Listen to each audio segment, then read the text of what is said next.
sure, be it 2 barracks, 3 barracks, or even the dreaded 1-1-1. The question definitely on this map is going to be, will NightEnD be able to deal with it? Yeah, he did this earlier in the tournament, actually. It ended up being a very odd 1-1-1, mostly because, I'm not even going to ask, mostly because he went for the 1-1-1 and either deliberately didn't build siege tech or forgot it, and it ended up turning into an expand behind that, and then a really hard contain. Dude, I just can't stop thinking about Artos' laugh. I'm sorry, man. All right, you ready? Are you more to I the point? like drop the ball. Are you so going to many spontaneously times. start laughing in the middle of this cast? Is this how it's going to go? When you get something funny like that in your head, it's very hard to get out. Yeah, very hard to get egos out of your mind. Are you ready? Well, we're just going to check if these guys are. PuMa is ready. Let's see if NightEnD is after that one. That was quite the marathon session for both of them. What language is this keyboard set up in? This is something we did have problems with earlier. I know, that's why it was delayed initially, because you couldn't log in. Well, the thing is, they couldn't actually work out which language the keyboard is in. I know. We think it was some kind of crazy combination in Windows of French and Swedish, which is resulting in disaster for everybody. But whatever the case, NightEnD is ready. PuMa is ready. Is the crowd ready? Let's go, man. Yeah. One of these days, it's going to be, well, no, could you just wait a little? The crowd is like 2 thumbs ready. 2 thumbs ready. Dude, there we go. That's so good. You have so much power at your fingertips. I do. You need to use that power for good. I know. It's like the Gladiator film. It's like, tasteless must die. Are you not entertained? All right, ladies and gentlemen. This is going to be entertaining, that I can guarantee. And after a shock to his system in a long macro game by someone considered the underdog, I don't think so. Oh yes, from Team Evil Geniuses, playing Terran in the red trunks to the west of Dual Sight. Ladies and gentlemen, it's PuMa!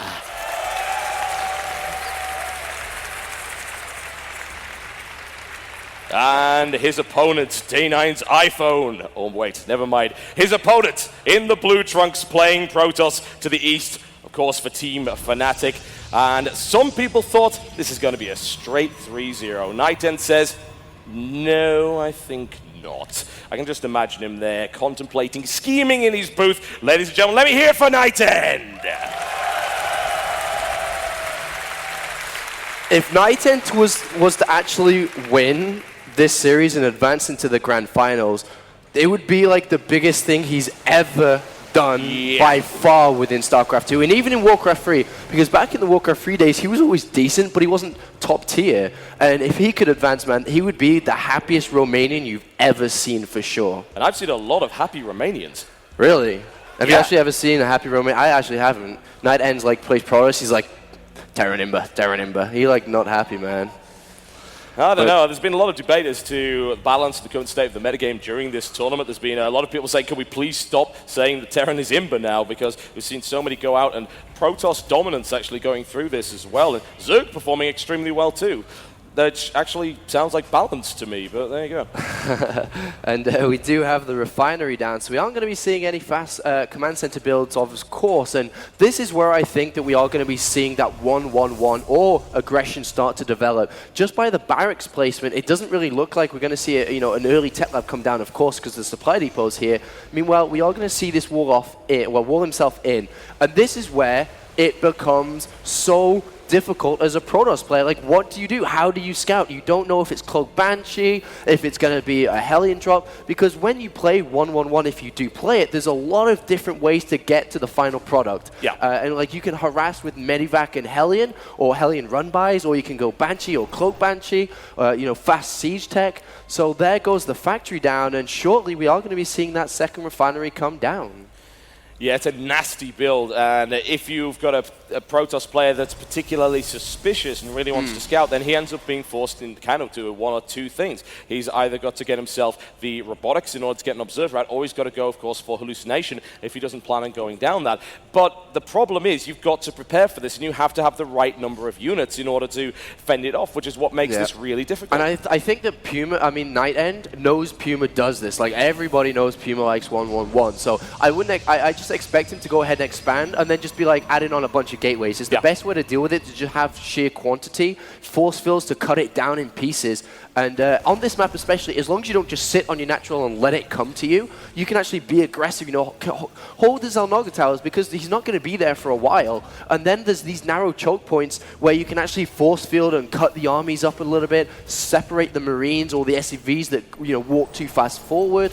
So that's something that NightEnD needs to do, and we do actually see a really fast robotics facility going down, so he may actually try to rush up for Colossus. That is something he could do, or more importantly, if he decides to throw down like 3 extra gateways, he could go for like a 4-gate War Prism all in to kind of counteract it, but at the same time, he doesn't want to reveal what's going on. This SCV doesn't... Oh, does he see it? Sure, he sees it, right? Facility. Yeah, he got sees it, so... automatically, he knows, all right, this is going to be like a War Prism, 4-gate all-in, or this guy's going to go for a really fast Colossus, and both of them are going to be really, really good against, well, Cloak Banshee's going to be really good against it. Well, he is going for an Observer.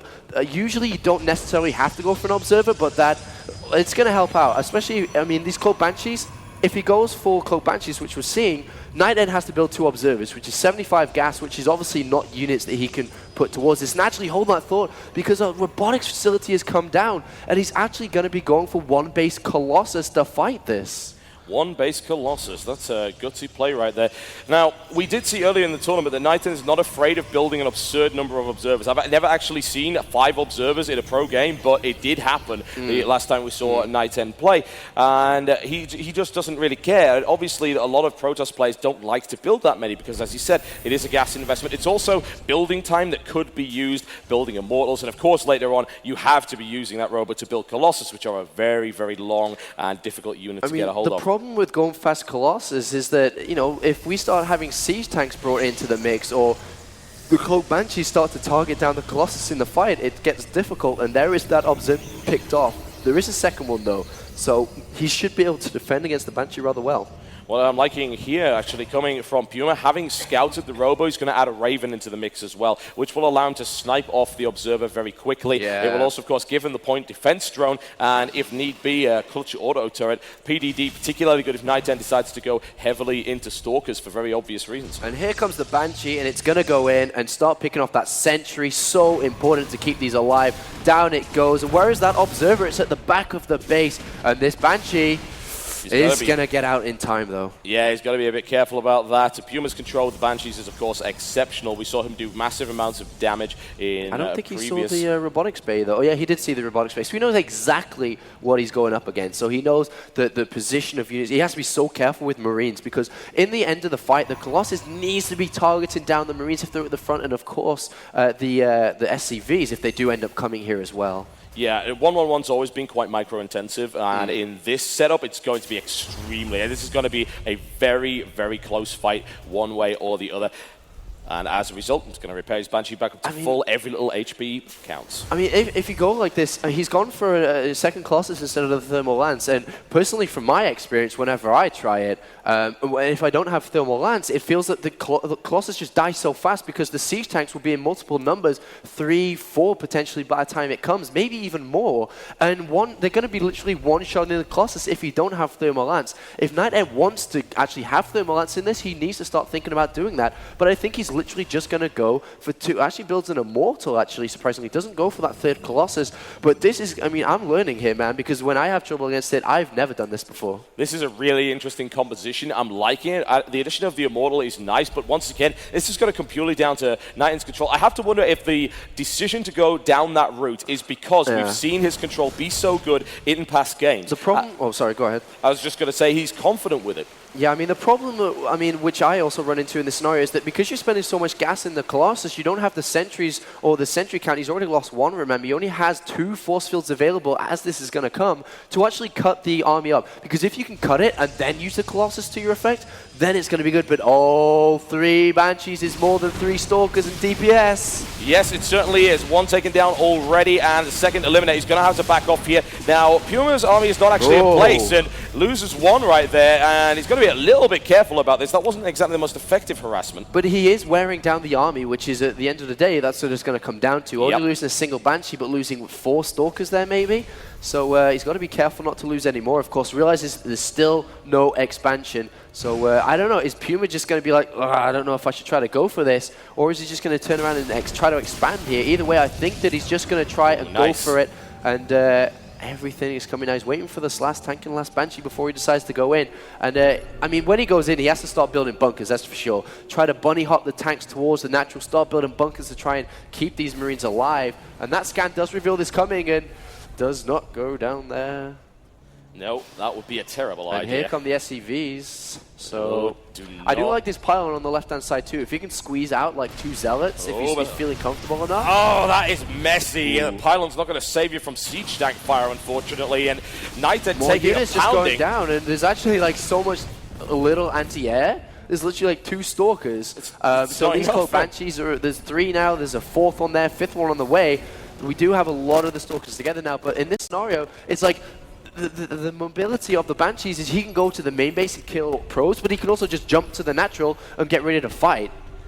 And there's the Observer having a look, and it doesn't get taken out. Fortunately, he's running right into a scan, but the interception shouldn't happen there. And PuMa is trying to gain position while harassing with these Banshees, and there is now a Stalker count large enough, but still 4 Banshees. It's a lot of damage. 7 probes have been killed now, and like I said, he's just going to pull back now. He can bunny hop a little bit more forward as the army's in the main, and then just come back into the to the main again with these Banshees. Yeah, take that kind of punishment on one base is definitely not a good thing. NightEnD is continuing to build a fairly large army. He's going to get in such a sick position right now because he's in the main base defending, and he's going to be able to CJ. He's got to be careful though because he doesn't have sight range yet onto the higher ground. There it is, and that Colossus, I mean, that Immortal's going to go down really fast here. You know what would have been really nice there? Extended thermal lance, and I think you've just seen the reason why not. Jeez, that is a lot of damage that Colossus took there and wasn't able to get in range. Otherwise, he'd have been able to strike at those Marines. Okay, NightEnd's going to go. He's going to go. He has to go now. This is it. He's losing so many zealots already, Total Biscuit. This is a really nasty place to go. This is the charge of the Light Brigade right into the guns, and that's just not even going to happen. GG. Well played. 2-1. PuMa only 1 game away now from advancing into the grand final. Ooh. That did not look good for NightEnD. It really did not. And it was an interesting composition that he put together there, but the composition is nothing without the position. And you just said, why don't you get extended thermal lance? And then I think you've just seen the reason why you said that to begin with. Yeah, and I'd actually love to hear the thoughts from Artosis and the rest of the guys over there. So go ahead and take it away. Well, you know, that game, I'm actually really sad for NightEnD. He had a clear build order win there. The one-base Colossus will defeat 1-1-1 if controlled correctly, but he fell apart to those Banshees hardcore. Yeah, that was really painful to watch. I mean, if you get the Colossus started early enough, the Marines almost stop existing in the battle, and they're the real damage dealers. So NightEnD, you know, it was the early game that we were really concerned about. Even after that win in Game 2, I think that dual sight was the obvious choice for PuMa. It's kind of the auto, easy 1-1-1 positioning. You got to see how narrow that choke was. So again, it's now NightEnd's choice of map. So hopefully he'll be able to snatch up one that really favors his style of play. Yeah, I totally agree. You know, you got to be careful too when you're in a one base versus one base situation, because if you're Protoss and you go up your ramp, the Terran is such a massive advantage. I mean, you almost want to try to stay. Well, you want to have it protected, but you want to try to keep your army out there so you can do a flank whenever humanly possible.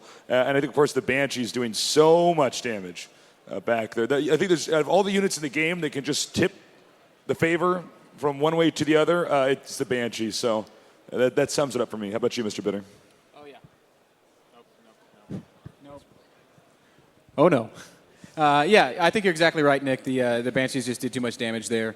The build for NightEnD was exactly what he needed, but the execution wasn't quite there. So hopefully he can pull out a map that he's going to be a little bit more comfortable on, and maybe we'll see a different result on the next game. Yeah, it's one thing that's really easy to forget. The 1-1-1 isn't just an auto build. You don't just create the units and send them away. PuMa really shows that even though he does it a lot, he knows all the tricks, all the ways to exploit the Banshees, picking off all the probes at the back. Even the one sentry snipe that he got in particular I really liked, because especially when you go for that sort of one-base Colossus play, you have no gas at all. You need Stalkers, you need Colossi, so you essentially have a sentry that you need for the Guardian Shield against the Marines. So PuMa, again, really demonstrating that he's one step ahead of a lot of your average Terrans. And you know, PuMa is the best 1-1-1er in the world pretty much. He does it a lot more than most players. And looking at that game, I think PuMa is going to look at that and say, oh, you did the perfect build against me and I still beat you. So I expect to see him do it again as long as the map isn't too long like Daybreak or something.